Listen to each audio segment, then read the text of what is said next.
नमस्कार साथियों, मैं अनिल कुमार स्वागत करता हूं आपका अपना चैनल एपी कैरियर 2.3 में। आज हम देखेंगे एंशियंट हिस्ट्री का धार्मिक आंदोलन। जैन धर्म और बुद्ध धर्म उस समय चरम सीमा पे थे। सबसे ज़्यादा इसी धर्म को उस समय महत्व दिया जाता था। तो इसके अंदर टॉप 50 प्रश्न कराएंगे और ऐसे आप पढ़ेंगे कि किसी को आप पढ़ा सके या फिर बता सके। आप यहाँ से पढ़ने वाले नहीं हैं, सीखने वाले हैं, और वो भी ऐसे सीखने वाले हैं कि किसी को आप तुरंत सिखा दें। तो इसमें किस किस टाइप के प्रश्न पूछे जाएंगे और किस किस एग्ज़ाम में आपको प्रश्न पूछे जा चुके हैं, सब कुछ यहाँ से आपको मिलने वाला है। और देखिए 50 जो प्रश्न आप कराएंगे तो यहाँ से अपना खुद से टेस्ट भी करते चलिएगा कि आपने कितना सही किया। तो चलिए अब प्रश्न को, पहला प्रश्न को यहाँ से हम देख लेते हैं। तो आपका यहाँ से पहला प्रश्न है कि जैन परंपरा के अनुसार जैन धर्म में कुल कितने तीर्थंकर हुए? तो आपके 24 कुल तीर्थंकर हुए थे। आप अपना खुद से टेस्ट करते चलिएगा। चलिए दूसरा नंबर प्रश्न को देख लेते हैं। दूसरा नंबर है कि त्रिपिटक धर्म ग्रंथ किसका है? यानी कि त्रिपिटक जो है वो किस धर्म का ग्रंथ है? तो ये है आपका बौद्धों का। किसका?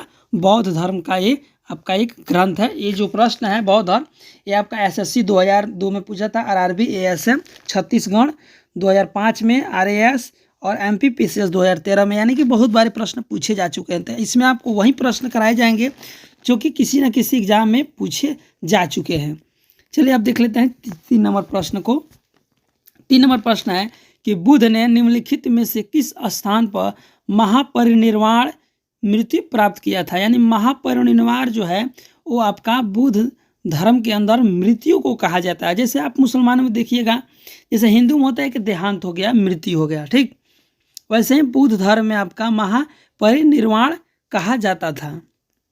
तो है कि वहाँ उनका जो है महापरिनिर्वाण जो है यानी मृत्यु कहाँ पे हुई थी? तो कुशीनगर। उस समय इसका नाम कुशीनारा था। क्या था? कुशीनारा था, जो हाल में चलकर आपका कुशीनगर हो गया। तो इसका आंसर होगा ऑप्शन नंबर ए, कुशीनगर। और एक और बात, अगर आप चैनल को सब्सक्राइब नहीं किए हैं तो प्लीज़ अभी सब्सक्राइब करने के साथ साथ बेल आइकन जरूर दबा दीजिएगा। चलिए चौथा प्रश्न को देख लेते हैं। 4 नंबर भी काफ़ी बार प्रश्न ये पूछे जा चुके हैं। इसके पहले जो प्रश्न है वो तो आपको एसएससी 2000 में, 2002 में, आरआरबी एएसएम छत्तीसगढ़ 2003 में, 4 में, सीपीयू 2003 में, बीपीएससी 2005, 2010 और छत्तीसगढ़ पीसीएस में 2012 में, इतनी बारे प्रश्न पूछे जा चुके हैं।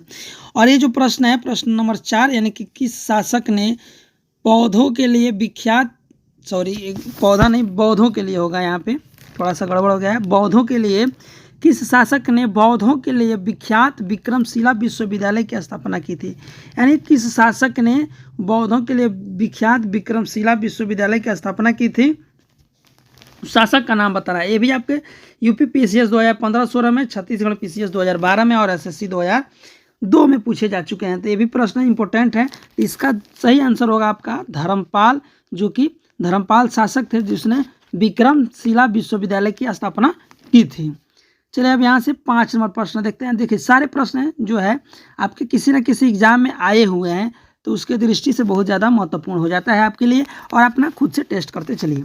चलिए 5 नंबर प्रश्न देखते हैं। किसके द्वारा तृतीय बौद्ध संगीति को संरक्षण प्रदान किया गया था? यानी किसने बौद्ध संगीति कराया गया तो उसका संरक्षण किए थे? तो अशोक ने किए थे। और किसने? अशोक ने किए थे।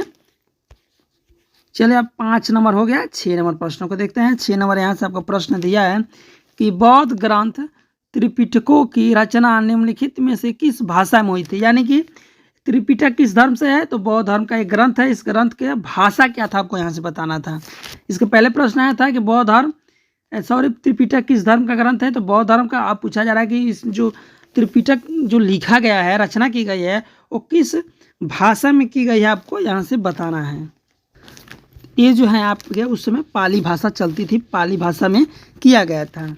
चलिए अब 7 नंबर प्रश्नों को देखते हैं। 7 नंबर आपका प्रश्न है, 7 नंबर है किस शासक के शासन काल में नेपाल में बौद्ध धर्म का गमन हुआ था? क्या हुआ था? बौद्ध धर्म का गमन हुआ था। किस शासक के शासन काल की बात पूछा जा रहा है? यानी कि उस समय कौन शासक थे? तो अशोक थे। कौन? अशोक। तो अशोक के शासनकाल में ये काम हुआ था। चलिए अब देख लेते हैं आपका 8 नंबर प्रश्न। 8 नंबर प्रश्न दिया है कि सांची का जो स्तूप है वो किसके लिए विख्यात है, यानी कि किस कारणों से सांची का स्तूप विख्यात है। तो सबसे बड़ा बौद्ध स्तूप के वजह से सांची का स्तूप क्या है, विख्यात है। तो इसका आंसर हो जाएगा ऑप्शन नंबर बी। चलिए अब देख लेते हैं 9 नंबर प्रश्न को। 9 नंबर दिया है आपका, ये भी प्रश्न बहुत बार पूछे जा चुके हैं परीक्षा में। ये दिया है कि महावीर का जो जन्म है किस क्षत्रिय गोत्र में हुआ था। पूछा जा रहा है कि जैसे आपका भी कोई गोत्र होगा तो महावीर जो थे किस गोत्र के थे। शाक्य गोत्र के, यांत्रिक गोत्र के थे, सलास जो गोत्र के थे और लिच्छवी गोत्र के थे। तो किस गोत्र के अंदर आते थे यही पूछा जा रहा है। तो ये आता थे यांत्रिक गोत्र के। किसके, यांत्रिक गोत्र के अंदर आते थे, ऑप्शन नंबर बी। चलिए अब 10 नंबर प्रश्न को देखते हैं। 10 नंबर दिया है कि महावीर के माता का क्या नाम था। तो महावीर के माता का नाम था त्रिशला। क्या, त्रिशला नाम था, ऑप्शन नंबर सी। चलिए अब देख लेते हैं 11 नंबर प्रश्न को। 11 नंबर प्रश्न दिया है गौतम बुद्ध द्वारा अपने धर्म में दीक्षित किया जाने वाला अंतिम व्यक्ति निम्नलिखित में से कौन है। यानी कि गौतम बुद्ध के द्वारा, ये नहीं पूछा जा रहा है बौद्ध धर्म में, नहीं, इस चीज़ को आप ध्यान रखिए। पूछा जा रहा है कि गौतम बुद्ध के द्वारा धर्म दीक्षित किया जाने वाला अंतिम व्यक्ति इसमें से कौन है जिसको गौतम बुद्ध ने अपने धर्म में शिक्षा दीक्षा दिए थे। तो वो आपके हैं सुभद्र। क्या, सुभद्र थे। चलिए यहाँ से आपका 12 नंबर प्रश्न को देखते हैं। 12 नंबर दिया है प्राचीनतम विश्वविद्यालय इसमें से कौन है। सबसे प्राचीन विश्वविद्यालय कौन है। गांधार, कनौज, नालंदा, वैशाली। सबसे प्राचीन आपको बताना है कौन है। तो नालंदा विश्वविद्यालय सबसे प्राचीन विश्वविद्यालय है आपके भारत का। चलिए देखते हैं यहाँ से 13 नंबर प्रश्न को है कि किस भाषा का प्रयोग बौद्धवाद के प्रचार के लिए किया गया है। यानी कि बौद्धवाद का प्रचार किस भाषा में हुआ था, यही आपको बताना है। तो पाली भाषा में, क्योंकि इसका जो ग्रंथ भी लिखा गया था त्रिपिटक वो भी पाली भाषा में और इसका प्रचार भी पाली भाषा में हुआ था। चलिए देख लेते हैं 14 नंबर प्रश्न को। 14 नंबर प्रश्न दिया है कि महावीर की मृत्यु कहाँ पे हुई थी। गौतम बुद्ध की मृत्यु आपको कहाँ पे हुई थी। तो कुशीनारा या फिर कुशीनगर में, जो कि आपके उत्तर प्रदेश में है, देवरिया जिला के अंदर कुशीनगर जिला है। अब पूछा जा रहा है कि महावीर की मृत्यु कहाँ पे हुई थी, ये आपको बताना है। तो महावीर की मृत्यु पावापुरी में हुई थी, जो कि ऑप्शन नंबर डी इसका करेक्ट आंसर हो जाएगा। आप खुद से टेस्ट करते चलिए और कमेंट करके अंतिम में बताइएगा कि आपका कितना सही था। और चैनल पर नए होंगे तो चैनल को सब्सक्राइब जरूर कर लीजिए। यहाँ से प्रश्न दिया है एक और 15 नंबर।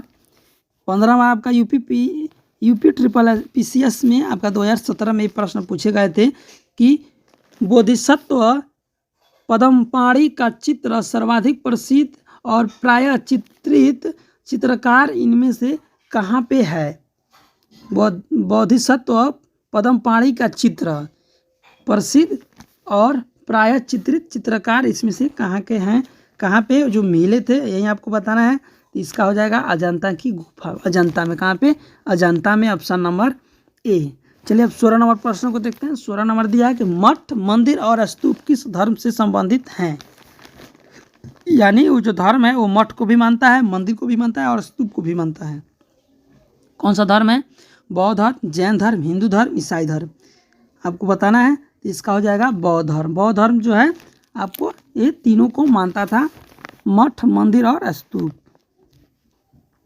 17 नंबर प्रश्न पूछा गया है कि बौद्ध धर्म एवं जैन धर्म दोनों के उपदेश किसके शासनकाल में दिए गए। यानी कि दोनों के जो उपदेश हैं इसमें से कौन राजा थे जिसके शासनकाल में दोनों धर्म का उपदेश दिया गया था। तो ये है बिंबिसार। कौन, बिंबिसार। देखिए बिंदुसार और बिंबिसार दोनों में अंतर दिख रहा है आपको। नाम थोड़ा सा सेम मिल जा रहा है, बी दोनों में है और सार दोनों में है। तो देखिए बिंबिसार जो है, बिंदुसार ये अशोक के पिता थे। किसके, अशोक के पिता थे। ये आजाद शत्रु के पिता थे। ये हर्यक वंश के थे और ये आपका मौर्य वंश के थे।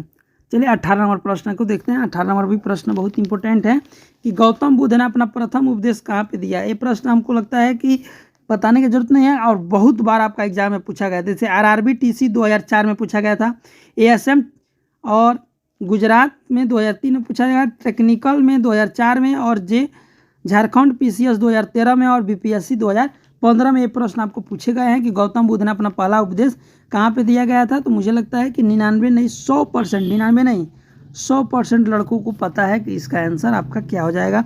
तो सारनाथ में दिए थे अपना पहला उपदेश। कहाँ दिए थे? सारनाथ। सारनाथ कहाँ है? तो सारनाथ है आपका बनारस में। कहाँ पे?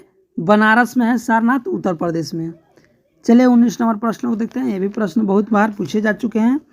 तो है कि बौद्ध धर्म ग्रहण करने वाली पहली महिला कौन थी। आपको बताना है कि बौद्ध धर्म ग्रहण करने वाली पहली महिला कौन है। तो महाप्रजापति गौतमी। कौन? महाप्रजापति गौतमी। अंतिम प्रश्न देखते हैं। आपका अंतिम प्रश्न है कि बोध गया कहाँ पे स्थित है। पश्चिम बंगाल, उड़ीसा, बिहार, असम। तो आपका बिहार में है। कहाँ पे है बोध गया? तो बोध गया आपका बिहार में है। और यहीं पे बोध गया में ही भगवान बुद्ध को ज्ञान की प्राप्ति हुई थी। बोधि वृक्ष के नीचे गया जिला है। गया जिला के अंदर एक बोध गया जगह है वहाँ पे, जो कि बिहार में है। इसका correct answer option number C Bihar हो जाएगा। प्रश्न कैसे थे कमेंट करके जरूर बताइएगा। आपका कितना सही रहा ये भी आप बताइएगा। Thank you for watching. आपका दिन मंगलमय हो।